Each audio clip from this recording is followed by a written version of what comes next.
So I am so glad, like I've mentioned a number of times, that you guys are all here tonight with us. And so I introduced myself earlier. My name's Melissa. But I thought for those of you who haven't met me yet, I'll just tell you a little bit about my family, because I like them a lot. Me and my husband, Tim, and our 3 kids, we moved here and have been a part of Burnett since 2021. So in the new year, it's going to be it'll be 5 years in April, which is, whew, so fast, right? And we absolutely love it here. I love being a part of Sisterhood. There's just something so special about gathering with incredible groups of women like this. We have 3 kids. You met 2 of them tonight. If you got a dirty soda, Layla is 17 and her sister Mackenzie is 13. They were serving you there with their friend Em, who's sometimes our daughter as well. And then Julian is 13 as well, and he's off at camp this weekend, or else I'd probably have him serving here too. We also have, if you ever come over to my house, you will meet our very lovable lab named Watson. He's 100 pounds. 100-pound. He's not even that, I mean, he's a little chunky, but not that much. We thought we were getting like a 60-pound lab, and he just kept growing. He's like, who's that? Clifford, right? Clifford the big red dog, that's Watson. And he'll definitely try to sit in your lap. So, and for me personally, over these last 18 months, as some of you know, I've had a really interesting journey for me and my family. I've been walking through a couple of autoimmune disorders that have at times left me pretty sick. But since the summer, I have been getting stronger and stronger. Praise the Lord. And I just count it as a huge gift from God, how he works through some pretty amazing scientists and doctors to kind of figure some of this stuff out. Like I said, I do love our Sisterhood Conference. It's one of my favorite weekends of the year, for us to be able to come together and connect and really just take a deep breath. And so I'm so glad that each of you are here tonight. So, a couple weeks ago, can you guys see this? This was my favorite mug. If you can see it here. So when Mackenzie was about 6, we went to the potter who made this. We went to her studio, and Mackenzie bought it for me for Christmas. She picked it out for me. And I love this mug. It's been my go-to mug for the last 6 years. And a couple of weeks ago, as I was putting it into the dishwasher, it just slipped out of my hands. Didn't hit the floor, it hit the dishwasher rack. But I had tears over it, because it's just been my favorite mug. And you know that sound when something hits the floor or the dishwasher rack, and you just instantly know it's gone. I stood there kind of holding the pieces, hoping I would be able to maybe glue it back together. But, I mean, look at it. Like, this is not going to hold a cup of coffee again. But I just couldn't throw it away. Part of me was like, okay, God, you know I'm about to speak at Clay and Glory. And here my beautiful clay mug is broken. I couldn't throw it away. I needed to keep the pieces. And as I held them and have been holding on to them, it's been this kind of constant reminder for me of how this is kind of how life feels sometimes. Right? You do your best to hold things together. And you're trying sometimes, it feels like, to hold everything together. And still something slips and something breaks. And maybe tonight you've walked in here and you're holding some broken pieces too. And as I stood there holding those pieces of this mug that I love so much, like the mug hadn't done anything wrong, right? It wasn't careless or weak. It was simply fragile. And the truth is, so am I, and so are you. Sometimes life doesn't shatter because we've failed. It sometimes just happens because we're human. Right? And we're not meant to carry and hold everything together on our own. And as we've heard about already tonight, about what Paul reminds us in 2 Corinthians, he says, we have this treasure in jars of clay to show that this all-surpassing power is from God and not from us.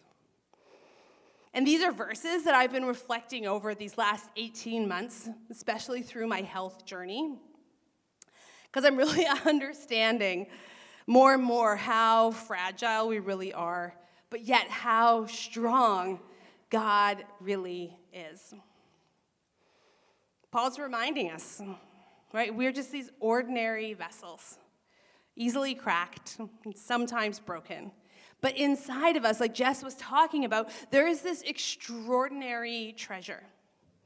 And this treasure, it isn't about our own strength or resilience or our ability to fix things, right? The treasure is God's Spirit living inside of us, right? And that changes everything. I want to read Jess read it earlier, but I want to read it again. 2 Corinthians 4, 7-10 says, "Now we have this treasure in clay jars, so that this extraordinary power may be from God and not from us. We are afflicted in every way, but not crushed. We're perplexed, but not in despair. We're persecuted, but not abandoned. We are struck down, but not destroyed. We always carry the death of Jesus in our body so that the life of Jesus may also be displayed in our bodies." I think what's difficult in our world today is that we're told we should have everything inside of us to fix ourselves, right? To be whole, right? We live in this culture that says, you got this, right? Just be strong, right? Pick yourself back up. Heal yourself. What a pressure to put on ourselves. Because I think we know better, right? We know we're broken. We feel the fractures and the pain and the disappointments and the parts of ourselves that need repair. And to be honest, sometimes it's the things that we've done, right, that cause the cracks. If we just take ownership in our lives, we've messed up, right? That's what sin does. Sometimes, though, it's the things that have been done to us, right? We've hurt people, and people have hurt us. It's a really difficult part of the human journey.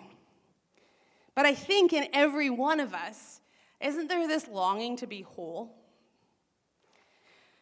But I think we sit here and go, okay, God, yeah, but how?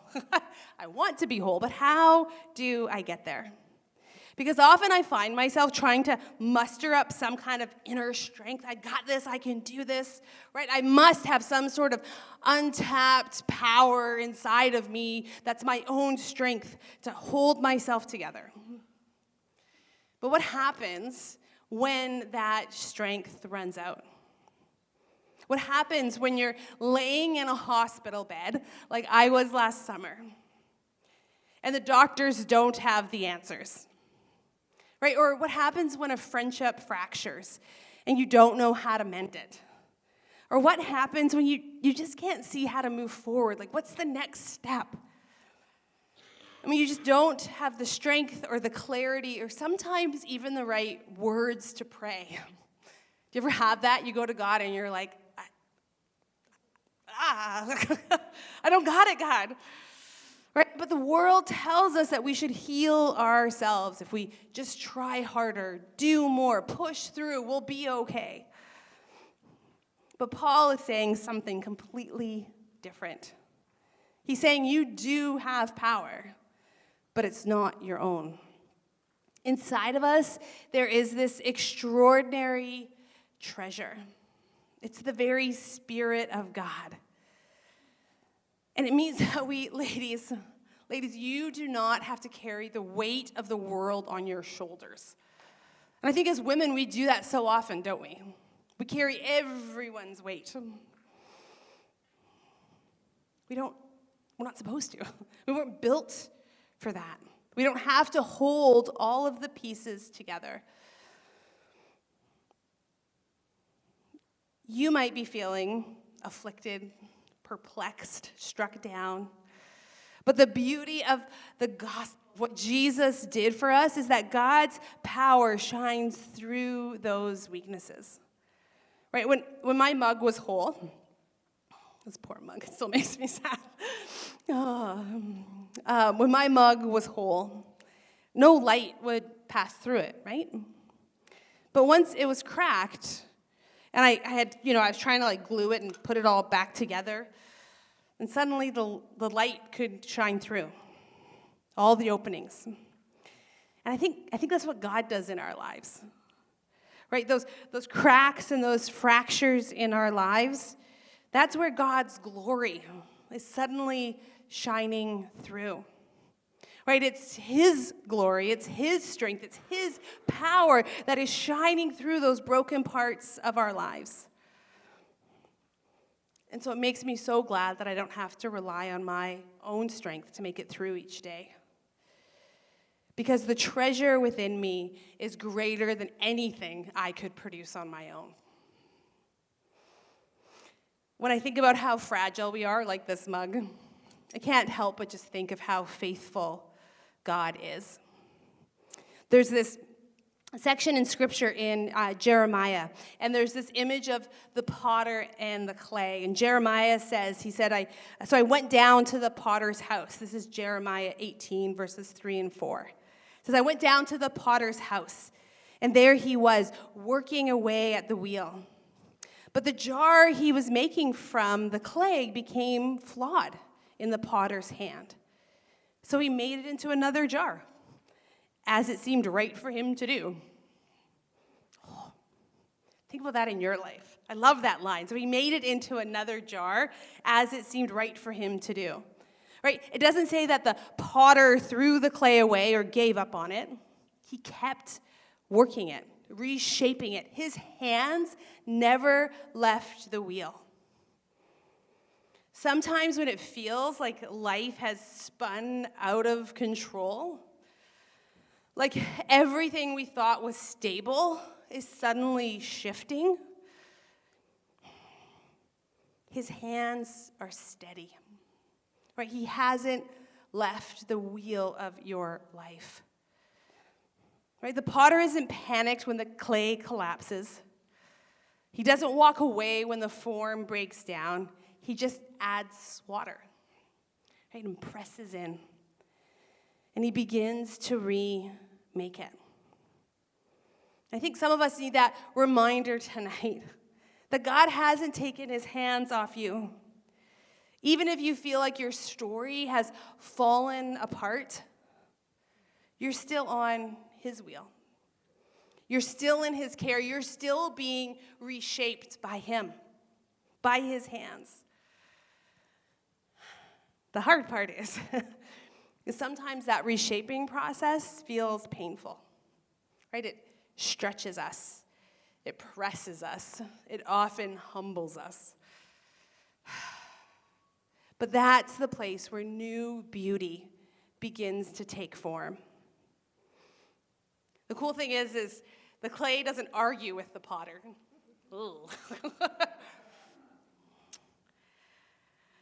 Right? It doesn't demand to stay the same. It yields. And it lets itself be reformed again. And I think maybe that's what surrender really looks like. Not that we can't ask questions, right? Not that we can't express to God the hurt and the pain that we have in our lives. But I think sometimes surrender means realizing that we don't have to have all the answers. Because ladies, we're never going to have all the answers. But it's about learning how to trust. Because even when the clay cracks and when the form collapses, the potter's goal in your life has never changed. He's making something to reflect His glory. And I love that Paul doesn't gloss over the pain of life, right? He says, sure, you're going to feel pressed, and you're going to feel perplexed, and you're going to feel struck down. But what you need to remember is that you're not going to be destroyed. And maybe some of you know exactly what that feels like tonight. The pressure, the confusion, the breaking. You've been through something this year that you didn't see coming. And maybe it feels like the life you were shaping suddenly has collapsed in your hands.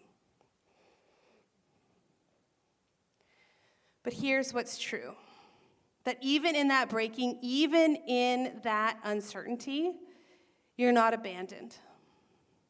God's power has not left you. His Spirit hasn't stopped working. Because here's what's true, is that even in the breaking, even in the uncertainty, you're not abandoned. God's power hasn't left you. His Spirit hasn't stopped working. The same God who shaped you is still shaping you. Right? The same God who saved you is still saving you. The same God who redeemed you is still redeeming you. Right? When my mug broke, I remember picking up the pieces and going, it's done. There's no fixing this. And unfortunately, sometimes we can see our lives that way. Right? Oh, there's no fixing this. Right? We see the cracks or the disappointment or the losses, the things that didn't turn out how we hoped they were going to turn out, and we think this could never be made whole again. But God doesn't see what's broken as wasted. Right? God doesn't see what was broken as wasted. He sees potential for redemption. I love it. So there's this Japanese art form. Let me grab one of these. I just messed up the video. There's this Japanese art form called kintsugi. And it's this beautiful idea of where the broken pottery has been repaired using gold. Can you see that in here? I'll put it here. The artisan takes the broken pieces and highlights them with beautiful gold, putting the pieces of pottery back together. Right? The finished pieces doesn't disguise the brokenness. It actually highlights them. It highlights the fractures. The traces of gold become the most beautiful parts of the vessel. And that's what God does with us. He doesn't hide our cracks and our brokenness. He actually fills them with his glory. The places where we've been broken become the very places where his strength actually shines through. But I can't glue my mug back together.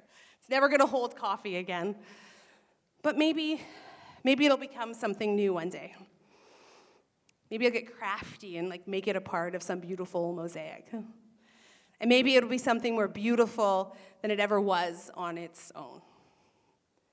Right? And I think this is what God does with our stories. Right? He takes the fragments, right? The heartbreak, right? The loss, the grief we might be feeling, and the things that we thought would maybe disqualify us, he creates something beautiful that reflects his glory. Because the cracks aren't where our story ends, right? It's where his light actually gets in and shines through. And that's what God does in us. His glory shines the very brightest in the places where we thought were disqualifying. So maybe you're in a season where something might feel broken or unfinished. Sisters, don't lose heart. God is not finished shaping you yet. His hands are steady, right? His light and his strength and his glory are still shining through, even if you can't see it right now. They're still shining through those broken parts of your lives. I love Psalm 34, verse 18. It says, "The Lord is close to the brokenhearted and saves those who are crushed in spirit." Right? That line in that verse, the Lord is close. It's so beautiful. We don't serve a distant God. right? He's not standing off somewhere waiting for us to get our acts all cleaned up, right? He actually comes right into the mess. That's what Jesus did, right? He became human and became he jumped right into the mess of our lives, right? He is close. But sometimes that closeness doesn't come in the form of a quick or easy answer. Oh, I wish it would, right? Can't you just fix this right now, God? Often it comes in quiet presence, right? A peace that doesn't make sense. Have you ever been in a situation where everyone around you is like, you can feel the anxiety rising and you're sitting there going, I should be really stressed or concerned, and just there's this peace. I don't understand it. That's God, right? It's this peace that passes all understanding. And this is what God does. God isn't afraid of our cracks and our brokenness. He doesn't flinch at what's broken in our lives, right? He steps into it. He steps into our life and meets us there. And that's why Paul says we do not lose heart later in 2 Corinthians chapter 4. Because I think the more we recognize our weakness, the more we can experience God's power working in us. Right? And I find sometimes the places where I've tried to hide. The very seasons I thought would just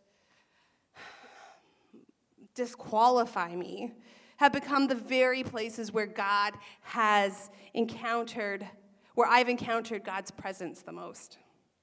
Right? The cracks in our lives don't keep God out. They actually become the space where his glory seeps in and then seeps out. His glory fills what is empty. Ladies, the potter's hands have never left your life. Even if you feel worn out or unsure of what's next, he is still shaping and forming you. I don't know what you're holding on tonight to. What feels cracked or undone or beyond repair. But I know this. The God who created you has never stopped caring for you. Never. The God who holds the universe in his hands is holding you right in this moment. Oh, ladies, think about that. The creator of the universe is holding you in this moment. And even when life feels fragile, his power is in you is unbreakable. I'm going to have the band come up in this next few moments. And what I want to do is just give you a few moments. So we came around, and there's this little basket at your table. And I want you to think about what we've talked about tonight and a way to bring those broken pieces to God. At your table, there's those little white pieces of pottery. Just plain pottery that's broken. And they represent the things that we've been trying to hold together on our own strength. The pieces we've tried to fix and carry on our own. We're going to worship here in just a few minutes, and I want to invite you to pick one up. We've sanded them down mostly, so careful. But I want you to pick it up. And I want you to, there's some pens there. Hold on to it for a moment. Just be quiet before God. And I want you to write a word or a phrase on it. Something you've been carrying.